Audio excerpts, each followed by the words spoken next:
Your top story, former Finance Minister Pravin Gordhan, who recently lost his court bid against Oak Bay Group, now wants a probe into the sale of their assets, raising suspicion over the recent sale of TNA, ANN7 and Tegeta by the Gupta family-owned group.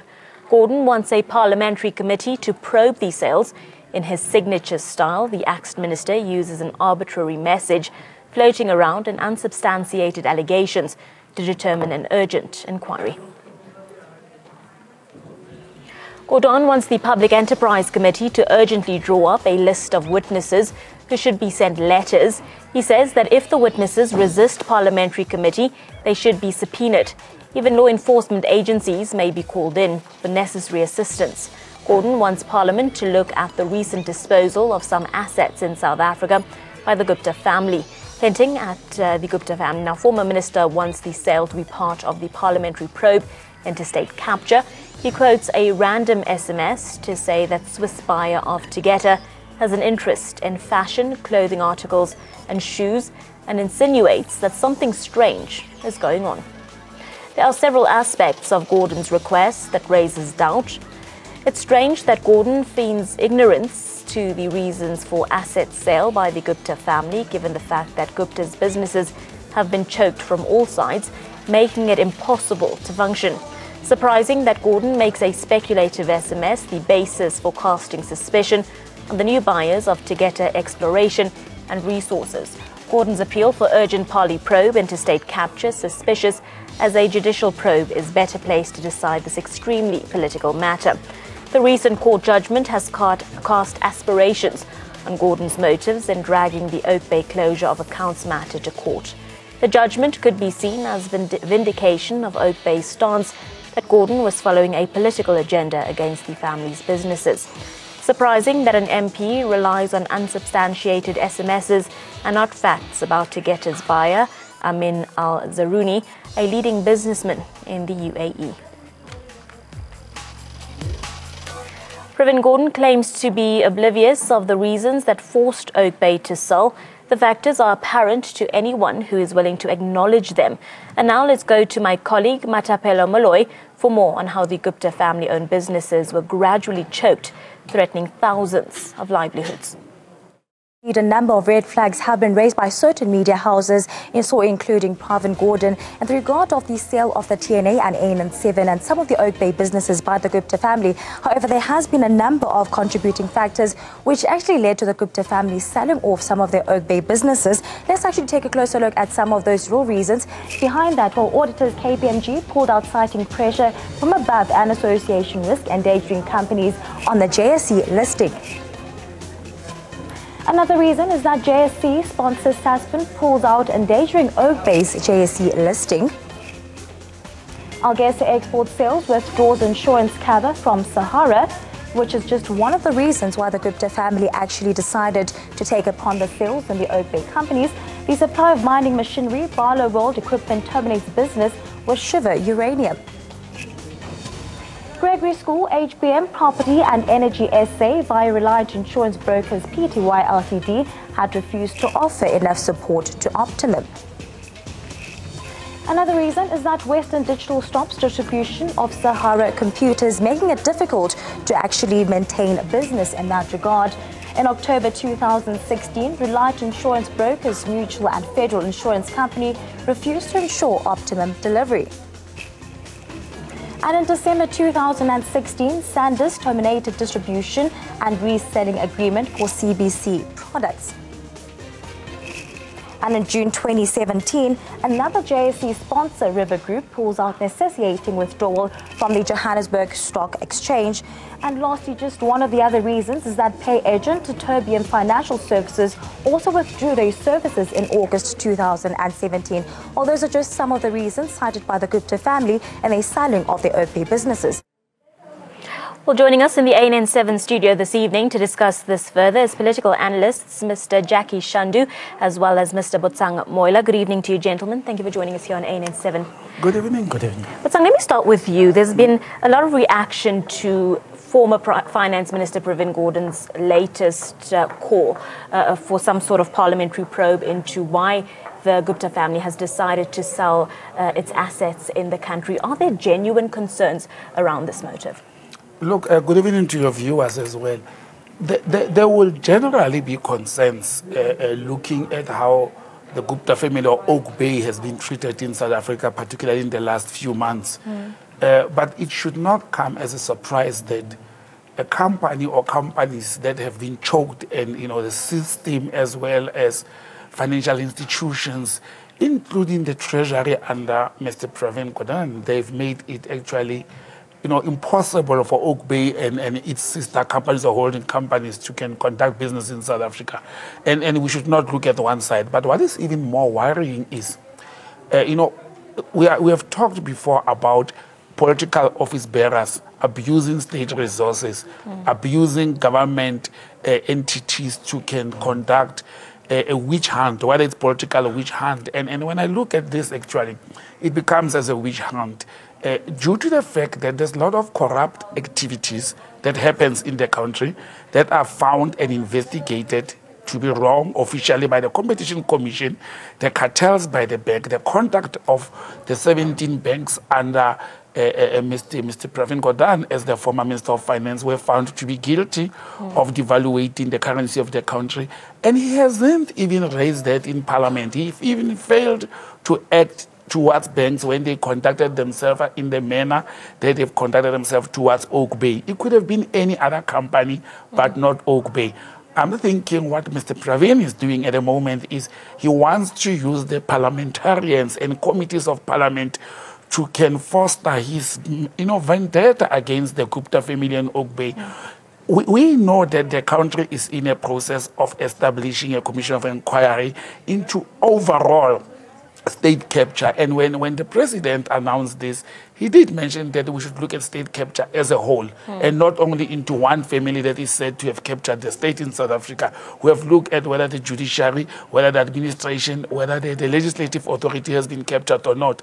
I don't know why would Mr. Pravin try at this stage and disregard what is a national call to look at the nation and the state capture as a whole and wants to single out this issue.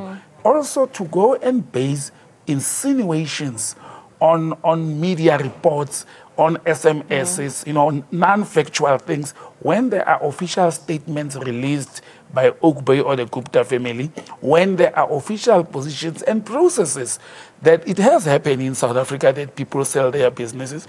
And in conclusion on the opening remarks, I don't think also it's wise for us to be sitting here and lamenting why are the Guptas selling their businesses when we have made it impossible for them to operate in a country. One basic thing, it's not only about state capture and allegations, which nobody has ever even gone to court to put these allegations on the table so that there can be a probe into the conduct of the Gupta family. Nobody. They don't have any criminal record in this country or a pending case in a court of law that they can be alluded such. But you close somebody's bank account, a big business that is running into multi-millions or even billions, and you shut down their bank accounts, you're actually choking them and making it impossible for them to can operate. And then have further reaction and once now they sell the business. When they move their monies outside the country, you still say it's money laundering. When they decide, okay, we're not even moving money anymore, we'll sell our businesses and pack and get out of business because we can't operate business justifiably in this country within the parameters of the law, then you get worried, why are they selling their businesses? So you ask yourself the question, can the Gupta family in any way win? Because it seems as if they're damned if they do, they're damned if they don't. I wish the MPs actually could ask Mr. Pravin, what do you suggest they do? Since, the country, the system, the banks, under him, they choke them, they shut them down. They're trying to actually bankrupt them and make it impossible now.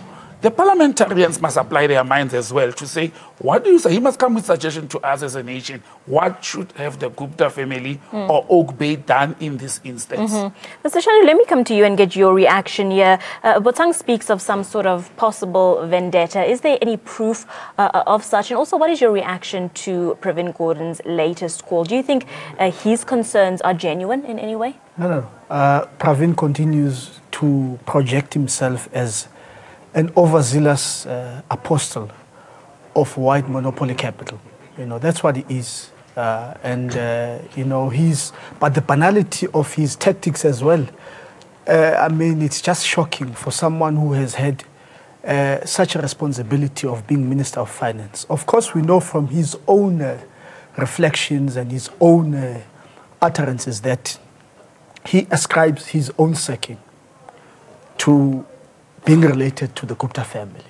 So it comes as no surprise. But it's interesting that he prioritizes this matter of the Guptas disinvesting, having been pushed out of the country, with political parties, with civil society and business having been mobilized, a well-orchestrated campaign to demonize the Guptas. We had some political parties saying Guptas must go. There were campaigns even run.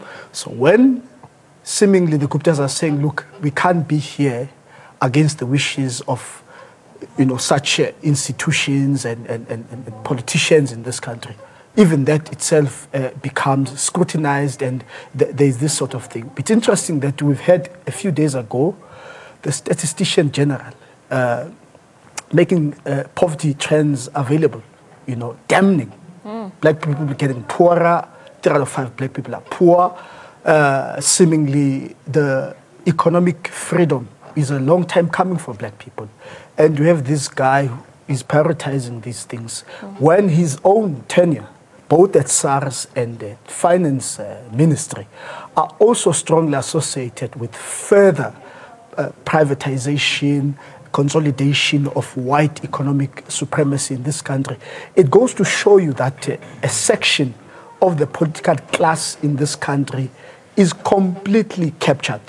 They are there to serve the interests of those who have always benefited, those whose concentration of the wealth of this country is in their hands.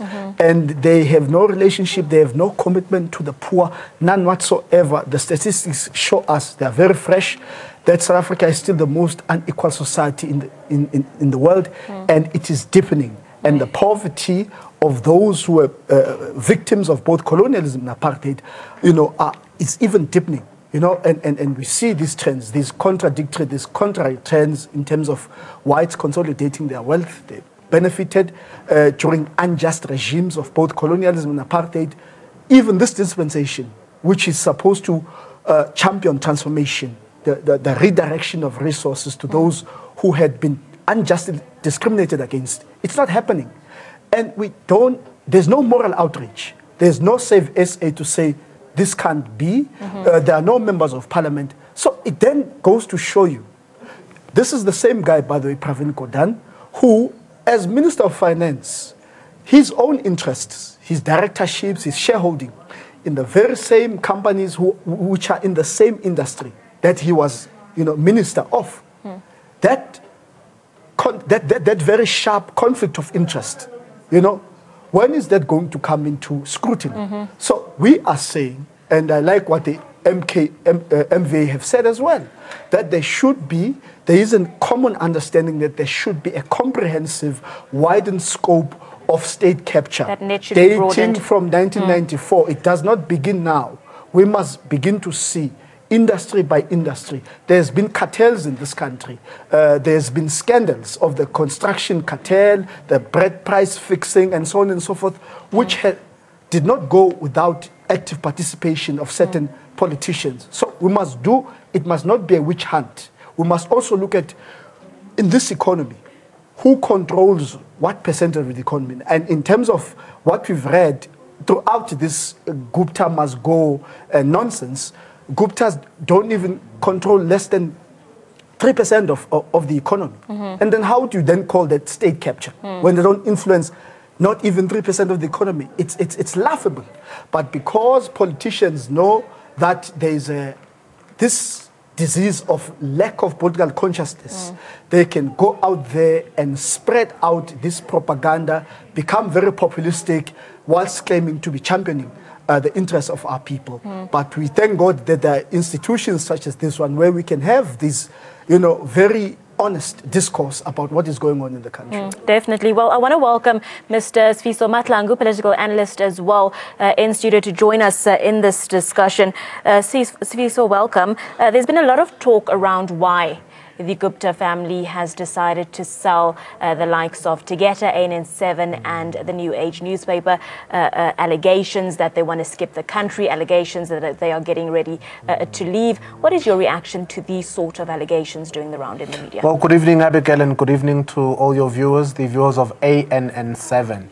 It's very interesting that in a time like this, when some are trying to save jobs and some are trying to lose jobs, when Anglo-Ashanti disposes of 8,500 jobs in this country, no one says anything.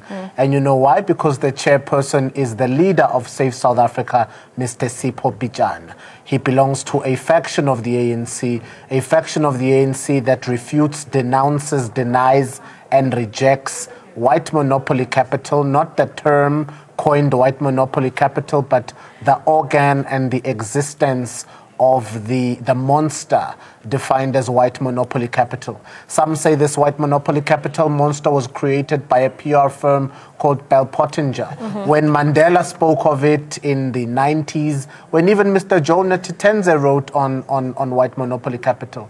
And so what is happening to the Gupta family at this point? Them trying to save jobs and save, South Africa's bread is simply to say, hey, sell, You can't keep it if you don't have bank accounts. You cannot keep trading if you cannot transact and exchange funds. It's impossible to do that in the 21st century. And for that matter, Mr. Pravin Gordhan wants to host an inquest now in Parliament to say we want to investigate why the Guptas are leaving the country. I beg your pardon. 2 months ago, Mr. Pravin Gordhan said the Gupta family must pack up and leave the country.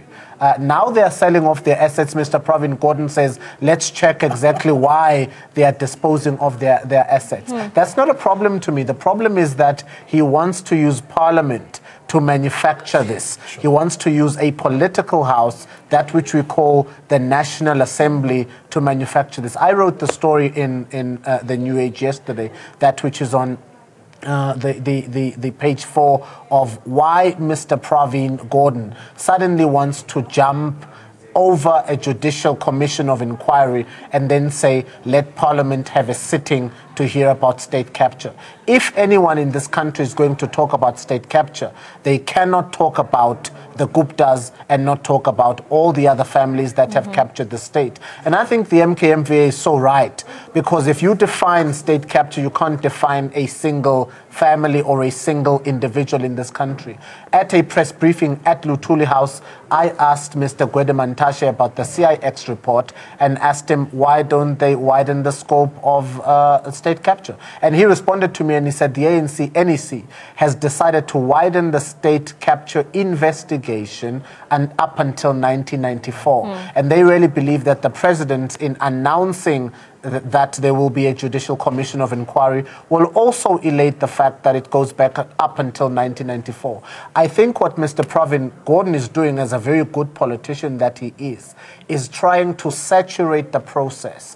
Because if you have a parliamentary sitting and you have what is called an inquest, I don't know why he calls it an inquest, and then you have another court case, and then you have other further discussions in other kangaroo courts, why do you need a judicial commission of inquiry? If you have a judicial commission of inquiry that is set up by the president as given by the Constitution, that is chaired by a judge, that has credible servants in it, you will believe that the findings of that judicial commission of inquiry will be audited. Those comments will be fair. They'll be thoroughly scrutinized by advocates of the highest kind in this country. Now, why does Mr. Pravin Gordhan want to avoid a judicial commission of inquiry and orchestrate a sitting? Is it like the SABC sitting when they said they were having a sitting to find the fitness of the board to hold office, and it ended up being an anti-Faith Mutambi sitting, an anti-Kaudi Mutsweneng sitting? We don't want kangaroo courts. It should be a judicial commission of inquiry. And if we're going to talk about state capture, let's talk about the real state capture. Let's talk about why a few families still have tenders and contracts with Eskom for over 30 years. Let's talk about all the former presidents' wives and the businesses they had. Let's talk about the capture of the Reserve Bank by foreign families. Let's talk about the mining rights that were given as gifts, as birthday presents to, ANC MPs to say, this is a gift for you. Let's find out about who acquired a share price. Let's look at Mr. Pravin Gordhan's database and ownership. Let's find out how Mr. Trevor Manuel got to sit on all the boards he sits in. Now let us widen the scope of the actual state capture. But you see, Abigail, that's a scary thought for many politicians, and I think they're trying to evade that. So if you can avoid the Judicial Commission of Inquiry and host a kangaroo court and say to your friends, well, let's get together tonight and discuss state capture, this. you can almost saturate and direct the sort of proof and evidence and outcome we want. But Ms. Thuli Madonsela, our credible former public protector, spoke of a Judicial Commission of Inquiry, and a Judicial Commission of Inquiry is what we want. Yes, that's what we want. It's not to say we are undermining parliamentary processes or Parliament is not supposed to do what it's supposed to do.